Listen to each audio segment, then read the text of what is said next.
kalau kita membiarkan orang-orang untuk menghalalkan segala cara, ya Indonesia nggak akan bebas dari praktek korupsi dan lain-lain, termasuk soal ini.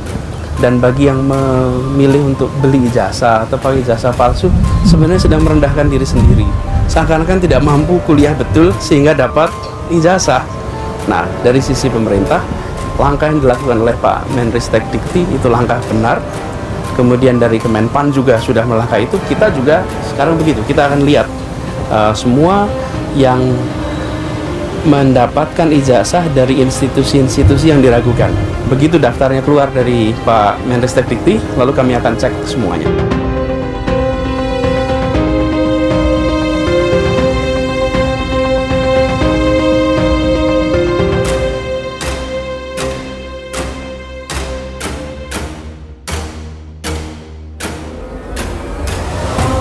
Wow, apakah ini ya yang menyebabkan Anies Baswedan pada saat lalu direshuffle oleh Pak Jokowi?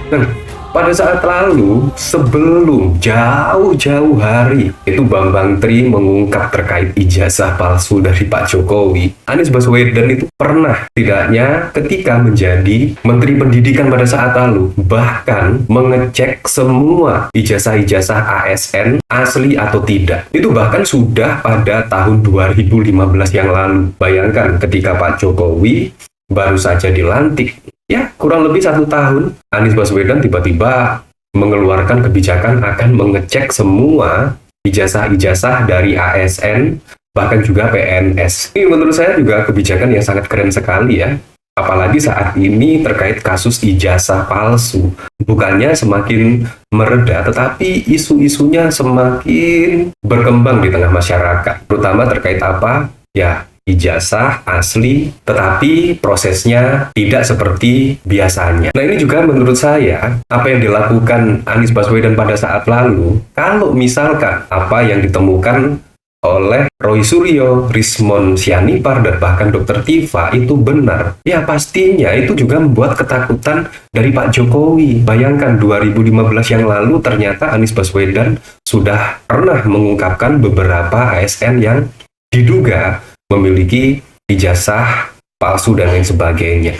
Ini bisa jadi loh, Anies Baswedan itu juga bisa saja mengecek keaslian ijazah dari Pak Jokowi misalkan. Bisa saja terjadi karena Anies Baswedan adalah pada saat lalu menjadi Menteri Pendidikan. Dan semua akses-akses terkait ijazah, keaslian, dan lain sebagainya itu memang dimiliki oleh Anies Baswedan pada saat menjadi Menteri Pendidikan pada saat lalu.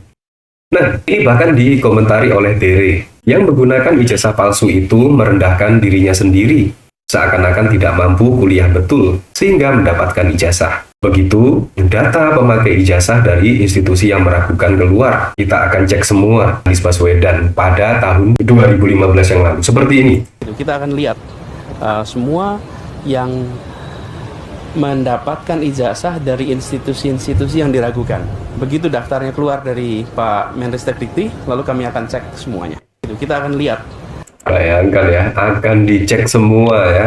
Begitu ijazah keluar dari institusi yang meragukan akan dicek semua. Pertanyaannya apakah juga termasuk Pak Jokowi ya?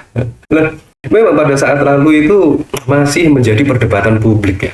Kenapa Anies Baswedan itu tiba-tiba terkena reshuffle? Itu masih menjadi pertanyaan sampai saat ini ya. Padahal kinerja Anies Baswedan juga menurut saya sangat baik-baik saja. Sangat baik-baik saja. Dan bahkan pada saat kampanye yang lalu, Anies Baswedan juga habis-habisan ya membela Pak Jokowi, mengkampanyekan Pak Jokowi, sehingga apa? Sehingga Pak Jokowi bisa menjadi presiden saat ini juga karena Anies Baswedan. Tapi Anies Baswedan hanya menjadi Menteri Pendidikan itu kurang lebih sekitar 2 tahun saja. Dan itu pun juga menggerus setidaknya ya kepercayaan publik kepada Anies Baswedan, di mana pada saat lalu masyarakat itu sangat percaya sekali dengan Pak Jokowi. Tapi saat ini kan Anda lihat sendiri ya, Pak Jokowi setelah purna tugas itu bahkan dijuluki mantan presiden terkorup, bahkan ijazahnya juga diragukan dan lain sebagainya. Tetapi saat ini satu persatu mulai terlihat lah apakah kebijakan-kebijakan Pak Jokowi selama menjabat sebagai presiden pada saat lalu memang berpihak kepada masyarakat ya. Anda bisa melihatnya sendiri setelah purna tugas dari masa jabatan. Nah, kalau kita lihat dari sini ya, ada pemberitaan alasan mengapa Anies Baswedan diberhentikan dari jabatan Mendikbud. Nah, ini saya juga penasaran. Akhirnya terungkap alasan dirinya dicopot Presiden Jokowi sebagai Menteri Pendidikan dan Kebudayaan pada 27 Juli 2016. Publik dibuat terkejut dengan dicopotnya Anies sebagai Mendikbud. Anies hanya mengemban tugas kurang dari 2 tahun. Bayangkan, kurang dari 2 tahun ternyata ya. Hingga kini alasan pencopotan itu masih simpang siur dan menimbulkan tanda tanya besar. Posisi Anies kala itu digantikan oleh kader Muhammadiyah, Mujahir Effendi. Dalam wawancara bersama ekonom Renal Kasali, Anies menyebut alasan dirinya dicopot karena Presiden memiliki helikopter view ya, yang lebih luas daripada orang kebanyakan. Jadi ketika Presiden di tahun 2016 memutuskan tugas saya sebagai Mendikbud selesai, saya sampaikan terima kasih sudah diberi kesempatan untuk bertugas di Kementerian Pendidikan, ujar Anies dilansir dari podcast Intri Gue, seperti dilihat pada 15 Januari. Hal senada juga diungkapkan Ketua Konfederasi Nasional Relawan Anies, Muhammad Romli, yang pernah mengungkapkan alasan dibalik terdepaknya Anies Baswedan dari Kabinet Kerja Jokowi Yusuf Kala sebagai Menteri Pendidikan. Ramli menegaskan Anies direshuffle bukan karena kinerjanya buruk, tapi lebih kepada kebutuhan politik Presiden Jokowi kala itu yang ingin mengakomodir Muhammadiyah, bukan karena kinerjanya. Justru kinerja Pak Anies bagus. Waktu itu Pak Jokowi butuh dukungan Muhammadiyah. Kalau NU kan sudah. Muhammadiyah tidak meminta apapun kecuali 1 jabatan menteri saja. Dan harus di situ, yakni Menteri Pendidikan. Sementara Anies kan sudah di situ, ungkap Ramli kepada fajar.co.id pada waktu lalu. Nah, jadi terkait direshuffle-nya Anies Baswedan itu bukan karena kinerjanya yang buruk, melainkan pada saat lalu isu-isunya sih konon terkait kebutuhan politik dari Pak Jokowi. Kebutuhan politik ya, padahal baru saja menjabat sebagai presiden loh. Dan menurut saya, tiba-tiba Anies Baswedan direshuffle dengan apa yang dilakukan pada saat lalu, gebrakan-gebrakannya pada saat lalu, menurut saya juga sangat wow sekali ya. Seharusnya Anies dipertahankan hingga 1 periode lah.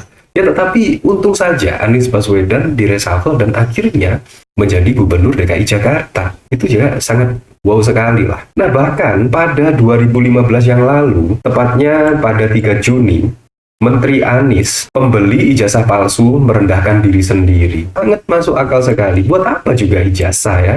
Kalau misalkan ijazah itu palsu karena tidak dibarengi dengan kepintaran yang ada, tidak dibarengi dengan pengalaman yang ada selama masa kuliah, menurut saya juga percuma ya mempunyai ijazah seabrek tetapi kualitas satu pemikirannya itu tidak dibarengi dengan gelar yang ada. Menteri Pendidikan dan Kebudayaan Anies Baswedan menilai para oknum pembeli dan menggunakan ijazah palsu sebenarnya telah merendahkan dirinya sendiri. Anies mengatakan, jika pemerintah dan masyarakat membiarkan orang-orang untuk menghalalkan segala cara untuk menyandang gelar pendidikan, maka Indonesia tidak akan bebas dari praktik korupsi dan tindakan kejahatan lainnya. Dan bagi yang memilih untuk beli ijazah atau pakai ijazah palsu, sebenarnya itu merendahkan diri sendiri.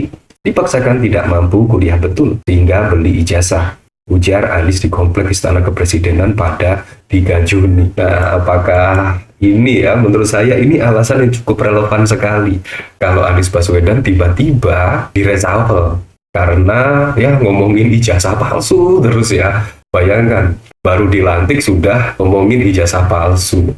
Akan dicek semua ASN apakah memakai ijazah palsu atau tidak. Ini kemungkinan Pak Jokowi gergeten dan akhirnya Anies Baswedan direshuffle. Apakah seperti itu? Ya, untuk selebihnya kita kembalikan lagi ke masyarakat menilainya seperti apa. Langkah yang dilakukan oleh Pak Menristek Dikti itu langkah benar. Kemudian dari Kemenpan juga sudah melangkah itu. Kita juga sekarang begitu. Kita akan lihat semua yang mendapatkan ijazah dari institusi-institusi yang diragukan. Begitu daftarnya keluar dari Pak Menristek Dikti, lalu kami akan cek semuanya.